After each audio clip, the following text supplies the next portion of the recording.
ഇന്ന് നമ്മൾ വളരെ സിമ്പിളും പവർഫുള്ളുമായിട്ടുള്ള ഒരു ടൂളിനെ കുറിച്ചാണ് മനസ്സിലാക്കാൻ പോകുന്നത്. ആൻഡ് നമ്മൾ പല തരത്തിലുള്ള മാർക്കറ്റിങ്ങിനെ കുറിച്ച് കേട്ടിട്ടുണ്ട്. Social media marketing, performance marketing, ഒരുപാട് മാർക്കറ്റിംഗ്. അപ്പൊ അതിലൊരു മാർക്കറ്റിംഗ് ആണ് വാട്സപ്പ് മാർക്കറ്റിംഗ് എന്ന് പറയുന്നത്. ആൻഡ് നമുക്കറിയാം വാട്സപ്പ് എന്താണ്, വാട്സപ്പിന്റെ പവർ എന്താണ്.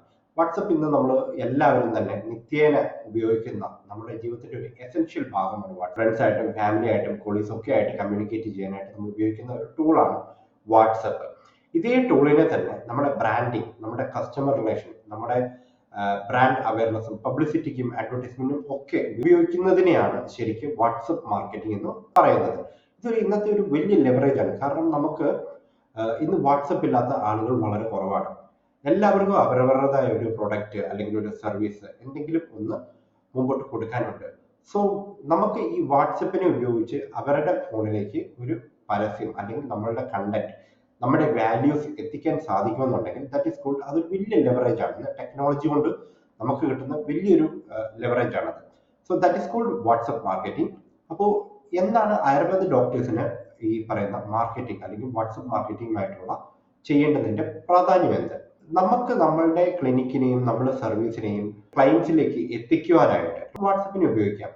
അവർക്ക് കൊടുക്കുന്ന ഒരു ഫോളോ അപ്പ്, അവർക്ക് റിമൈൻഡേഴ്സ്, അവർക്ക് ടിപ്സ്, അഡ്വൈസ് ഒക്കെ തന്നെ ഒരു ഇന്റർമീഡിയറ്ററി ഇല്ലാതെ തന്നെ നമുക്ക് ഡയറക്റ്റ്ലി എത്തിക്കാൻ സാധിക്കും.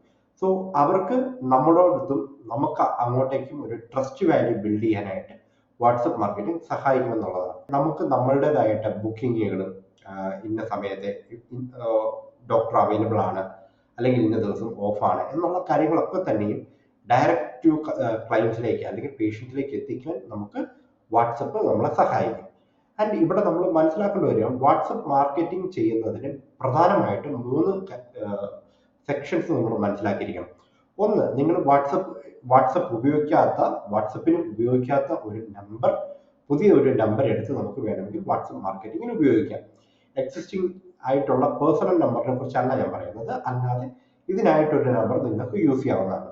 2, ഫേസ്ബുക്കുമായിട്ട് നിങ്ങളുടെ നമ്പർ വെരിഫൈ ചെയ്യേണ്ടതാണ്.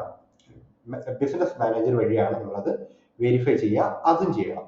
മൂന്നാമതായിട്ട് മെറ്റയുടെ തന്നെ, ഫേസ്ബുക്കിന്റെ തന്നെ ബിസിനസ് കംപ്ലൈന്റ്, അവരുടെ ഒരു എഗ്രിമെന്റ്, നമ്മൾ ഇന്ന സർവീസസ് ആണ് കൊടുക്കുന്നത് എന്നുള്ള തരത്തിലുള്ള ഒരു എഗ്രിമെന്റ് ഉണ്ട്. ആ എഗ്രിമെന്റുമായിട്ടും കൃത്യമായിട്ട് അത് ഒത്തുപോയാൽ മാത്രമേ നമുക്ക് വാട്സപ്പ് മാർക്കറ്റിംഗ് ചെയ്യാൻ സാധിക്കുകയുള്ളൂ.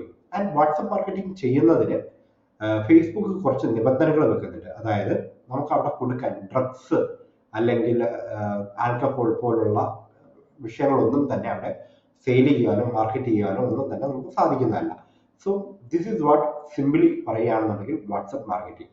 അപ്പം ഒന്ന് ചിന്തിച്ചു നോക്കുക, നമ്മളുടെ ലൈഫിൽ എത്രത്തോളം വാട്സപ്പ് ഇൻവോൾവ് ആവുന്നുണ്ട്. അതേ വാട്സപ്പിനെ തന്നെ നമ്മുടെ സർവീസിനെ അല്ലെങ്കിൽ നമ്മുടെ ട്രീറ്റ്മെന്റിനെ, ബ്രാൻഡിനെ വളർത്തുവാൻ വേണ്ടി നമുക്ക് മാർക്കറ്റ് ചെയ്യാൻ സാധിക്കുന്നതാണ്. നിങ്ങൾക്ക് ഈ വീഡിയോ ഇഷ്ടപ്പെട്ടെങ്കിൽ തീർച്ചയായും ലൈക്ക് ചെയ്യുക.